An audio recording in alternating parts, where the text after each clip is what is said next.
the Parliament of Sri Lanka has shown us why we need to continue this peaceful struggle.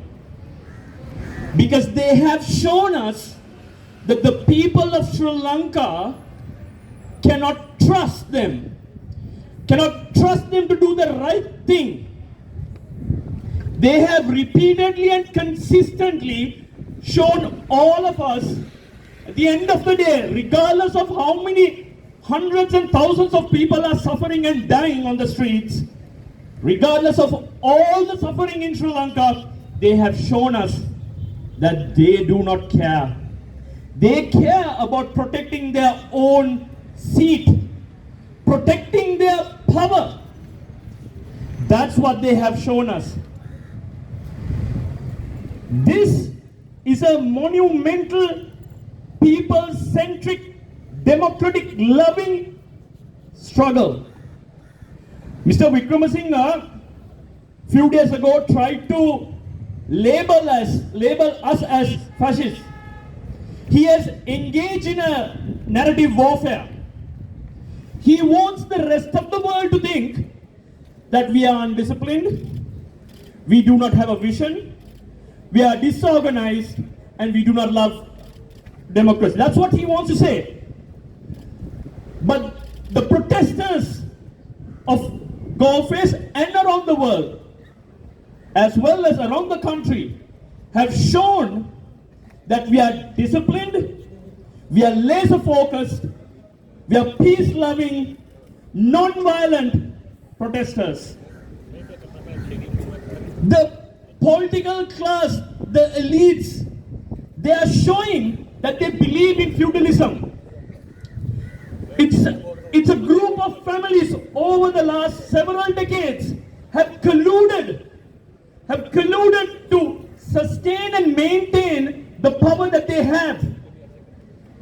For the first time in Sri Lanka, regardless of the class, ethnicity, religious beliefs, sexual orientations, and regardless of what part of Sri Lanka they are at, we've all come together as one.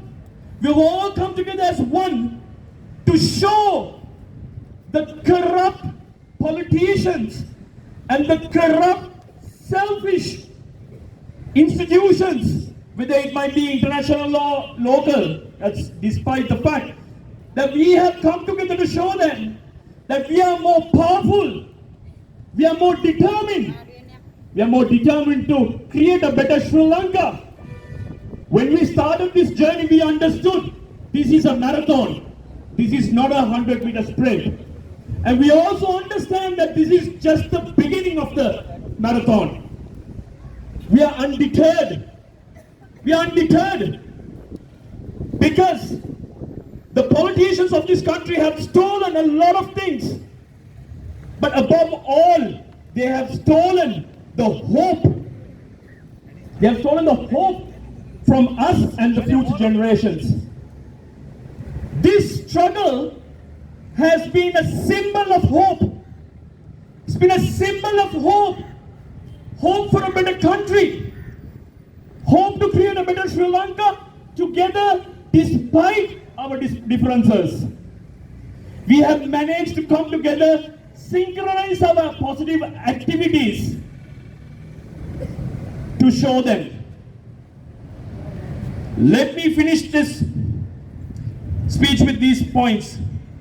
In the coming days, Mr. Ranil Wickremesinghe, along with his supporters, will try to suppress this protest. So I would like to invite all international media to take this message to the global citizens. They will try to frame this protest as an indisciplined, uncontrollable, violent protest. We will remain calm, we will remain peaceful and non-violent.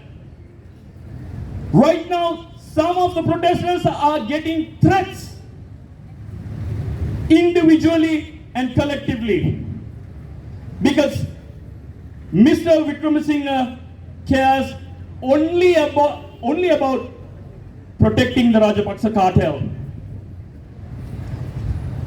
The MPs who voted Mr. Wickremesinghe has shown that they're tone deaf. They're tone deaf to the cries and the suffering Sri Lankans are facing. We have overwhelmingly shown them that we are united and we do not want the Rajapaksa cartel and we do not want anyone who are supporting them. Yet, they have shown that they do not want to listen to us. They have a different agenda. This is a fundamental issue. If thousands and hundreds of thousands and millions of people are protesting and asking the Rajapaksa cartel to step down, and they're not doing that, and Mr. Wickremesinghe has come and put up a scaffolding to prop up the Rajapaksa cartel, shield the Rajapaksa family, that shows that they do not care about us. They care about accumulating power and wealth. Accumulating power and wealth, that's all they care about. We as citizens, democracy-loving, peaceful citizens, will persist. We will persist forward until we create a better Sri Lanka. Aragaleda? Aragaleda?